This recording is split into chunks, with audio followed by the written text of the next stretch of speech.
Donald ട്രംപിന്റെ ലക്ഷ്യം അതെന്താണോ അത് വളരെ കൃത്യമായി ട്രംപ് സാധിച്ചിരിക്കുന്നു.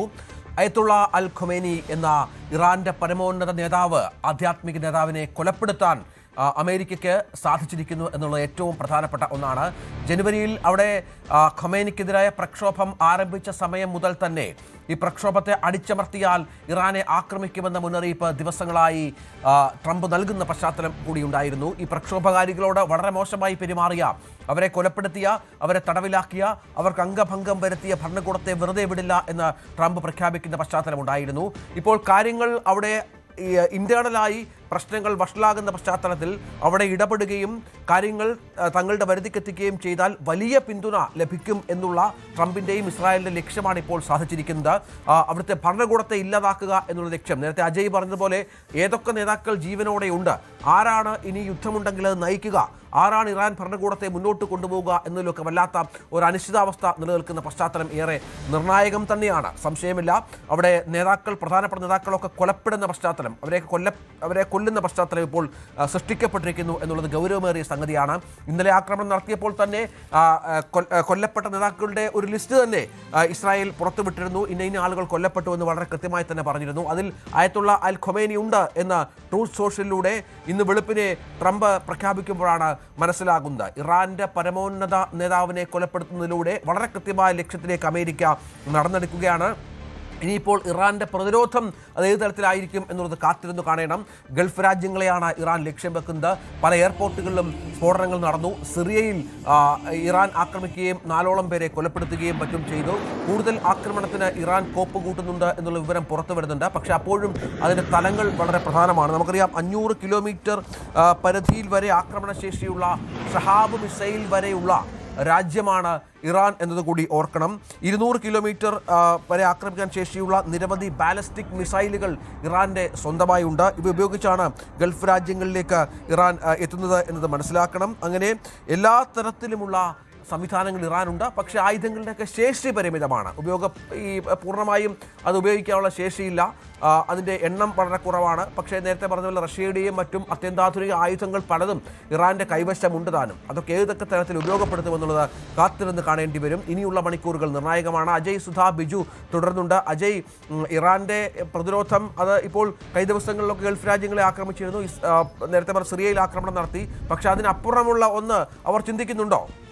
തീർച്ചയായിട്ടും ഗൾഫ് മേഖലയിൽ ആക്രമണം വളരെ കടുത്ത രീതിയിൽ തന്നെ ഇറാൻ നടത്തുന്നുണ്ട്. പ്രധാനമായിട്ടും UAE കേന്ദ്രീകരിച്ചുള്ള ആക്രമണങ്ങളാണ്. UAE സംബന്ധിച്ച് നമുക്ക് ഇന്ത്യക്കാർക്ക് പ്രത്യേകിച്ചൊരു ആശങ്കയുണ്ട്. 20 ലക്ഷം ഇന്ത്യക്കാർ വസിക്കുന്ന ഒരു രാജ്യമാണ് UAE എന്ന് പറയുന്നത്. UAEയിലേക്ക് 137 മിസൈലുകളാണ് ഇറാൻ അയച്ചത്. ഇതിൽ പലതും നിർവീര്യമാക്കാൻ അവർക്ക് സാധിച്ചിരുന്നു. എന്നാലും UAEയിലുള്ള പല ജനവാസ മേഖലകൾ കേന്ദ്രീകരിച്ചാണ് ഇറാന്റെ ആക്രമണം എന്നുള്ളത് തീർച്ചയായിട്ടും ആശങ്കപ്പെടുത്തുന്ന ഒരു കാര്യം തന്നെയാണ്.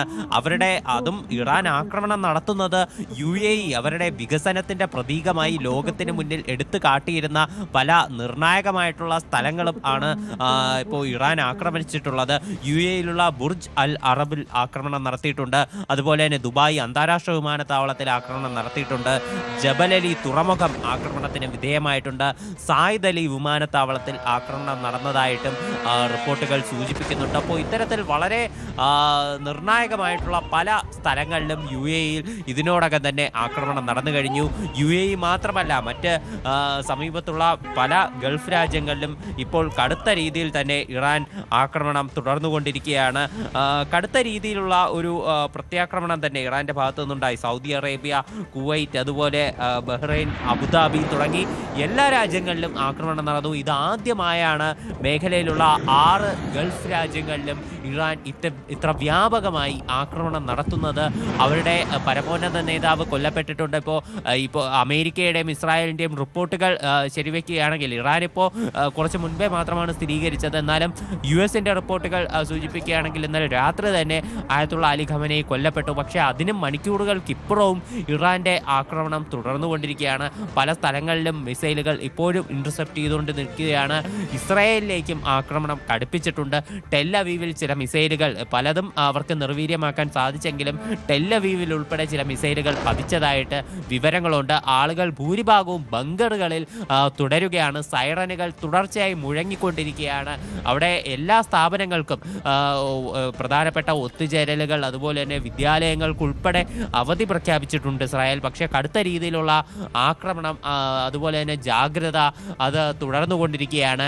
ഈ വിമാനത്താവളങ്ങളുടെ ആക്രമണം തന്നെയാണ് നിർണായകമായിട്ടുള്ള കാര്യം. അബുദാബി വിമാനത്താവളത്തിലും ആക്രമണം ഉണ്ടായിട്ടുണ്ട്. ബഹ്റൈൻ അന്താരാഷ്ട്ര വിമാനത്താവളത്തിലെ ആക്രമണം ഉണ്ടായിട്ടുണ്ട്. കുവൈറ്റ് അന്താരാഷ്ട്ര വിമാനത്താവളത്തിലെ ആക്രമണം നമുക്ക് സ്ഥിരീകരിക്കാനാവുന്നതാണ്. അതുപോലെ പല സായിദ് അലി അന്താരാഷ്ട്ര വിമാനത്താവളത്തിൽ ഇത്തരത്തിൽ പല വിമാനത്താവളത്തിൽ ആളുകളുടെ ഇപ്പോൾ നമുക്കറിയാം, ഇപ്പോൾ ദുബായ് അബുദാബി വിമാനത്താവളങ്ങൾ മലയാളികൾക്ക് ഇപ്പോൾ അവരുടെ വളരെ സുപരിചിതമായിട്ടുള്ള എയർപോർട്ടുകളാണ്. ഇവിടെ എല്ലാം ഇപ്പോൾ ആക്രമണങ്ങൾ നടന്നിട്ടുണ്ട്. വ്യാപകമായിട്ടുള്ള നാശനഷ്ടങ്ങൾ ഉണ്ടായിട്ടില്ല എന്നത് മാത്രമാണ് നമുക്ക് ആശ്വസിക്കാൻ കഴിയുന്ന ഒരു ഘടകമെന്ന് പറയുന്നത്. പക്ഷേ ആശങ്ക ഉണ്ടാക്കുന്ന ഒരു കാര്യമാണ്. അതുപോലെ തന്നെ ഇപ്പോൾ വാൾ സ്ട്രീറ്റ് ജേർണൽ റിപ്പോർട്ട് ചെയ്യുന്ന ഒരു കാര്യമെന്ന് പറയുന്നത് ഒരു ഇസ്രായേലി എയർക്രാഫ്റ്റ് ഇപ്പോൾ 30 ബോംബുകളാണ് ഖമനയുടെ ഹെഡ്ക്വാർട്ടേഴ്സിൽ വിക്ഷേപിച്ചത് എന്നുള്ള തരത്തിലുള്ള റിപ്പോർട്ടുകൾ ഇപ്പോൾ വാൾ സ്ട്രീറ്റ് ജേർണൽ റിപ്പോർട്ട് ചെയ്യുന്നുണ്ട്. അപ്പോൾ ഈ ഒരു 30 മിസൈലുകൾ ഉപയോഗിച്ചുകൊണ്ടാണ് ഇത്തരത്തിൽ ഖമനയുടെ ഹെഡ്ക്വാർട്ടേഴ്സ് നശിപ്പിച്ചത് എന്നുള്ള ചില റിപ്പോർട്ടുകൾ കൂടി നിലവിൽ നമുക്ക് ലഭിക്കുന്നുണ്ട്. എന്തായാലും ഇറാൻ സ്ഥിരീകരിക്കുന്നത് വെച്ചിട്ട് അദ്ദേഹത്തിന്റെ ഔദ്യോഗിക ഓഫീസിലായിരുന്നു. ഓഫീസിൽ ഔദ്യോഗിക ജോലികളിൽ ഏർപ്പെട്ടുകൊണ്ടിരിക്കുമ്പോഴായിരുന്നു ഖമനയി കൊല്ലപ്പെട്ടത്. എന്തായാലും ഇപ്പോൾ സ്ഥിരീകരിക്കാവുന്ന വിവരം അദ്ദേഹത്തിന്റെ ഹെഡ്ക്വാർട്ടേഴ്സ് കേന്ദ്രീകരിച്ച് 30 മിസൈലുകൾ ഇസ്രായേൽ വിക്ഷേപിച്ചു. അപ്പോൾ ഇതുൾപ്പെടെ അദ്ദേഹത്തിന്റെ ഒരു മരണത്തിന് കാരണമായിട്ടുണ്ട് എന്നതാണ് നമുക്ക് വിവരങ്ങൾ ലഭിക്കുന്നത്. വാൾ സ്ട്രീറ്റ് ജേർണലിന്റെ ഒരു റിപ്പോർട്ടാണ് നിലവിൽ ലഭിക്കുന്നത്. അപ്പോൾ ഇത്തരത്തിൽ കടുത്ത രീതിയിൽ തന്നെ മേഖലയിൽ ഒരു ആശങ്കയുണ്ട്. ഇപ്പോൾ നേരത്തെ നമ്മൾ സൂചിപ്പിച്ചത് ഗൾഫ് മേഖലയിലുള്ള ഒരു സംഘർഷങ്ങളാണ്. ആശങ്കയ്ക്ക് വകവയ്ക്കുന്ന തരത്തിലുള്ള റിപ്പോർട്ടുകളാണ് പുറത്തു വരുന്നത്. കടുത്ത രീതിയിലുള്ള അവിടെയുള്ള ആളുകളുടെ ഒരു സഞ്ചാര സ്വാതന്ത്ര്യം, അതുപോലെ തന്നെ അവർക്ക് ഇനി ഇപ്പോൾ നാട്ടിലേക്ക് ഉൾപ്പെടെ വരാൻ ഈ വിമാനങ്ങൾ അടച്ച സാഹചര്യത്തിൽ ഏത് സമയത്ത് പറ്റും എന്നതുൾപ്പെടെ ഒരു ആശങ്ക ഉണ്ടാക്കുന്ന ഒരു കാര്യമാണ്. 1 കോടിയോളം ആളുകളാണ് ഈ പശ്ചിമേഷ്യൻ രാജ്യങ്ങളിൽ, നമ്മുടെ ഇന്ത്യക്കാരായിട്ടുള്ള 1 കോടിയോളം ആളുകളാണ് ജോലി ചെയ്യുന്നത് എന്നുള്ള വിവരം, അതിൻ്റെ കണക്ക് വളരെ കൃത്യമായി തന്നെയുണ്ട്. സംഘർഷം മൂർച്ഛിച്ചാൽ അവരെയൊക്കെ പൂർണ്ണമായും ഒഴിപ്പിക്കേണ്ട പശ്ചാത്തലമുണ്ടാകും. അത് വലിയ തോതിൽ നിർമ്മാണ പ്രവർത്തനങ്ങളിലൊക്കെ ഏർപ്പെട്ടിരിക്കുന്ന നിരവധി ആളുകളുണ്ട്.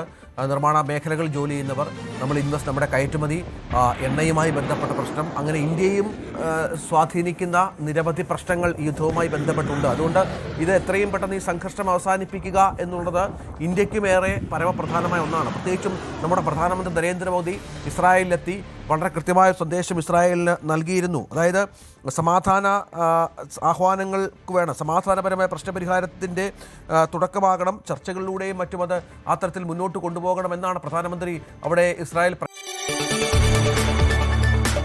കൂടുതൽ വാർത്തകൾക്ക് news 18 Keralam YouTube channel subscribe ചെയ്യുക.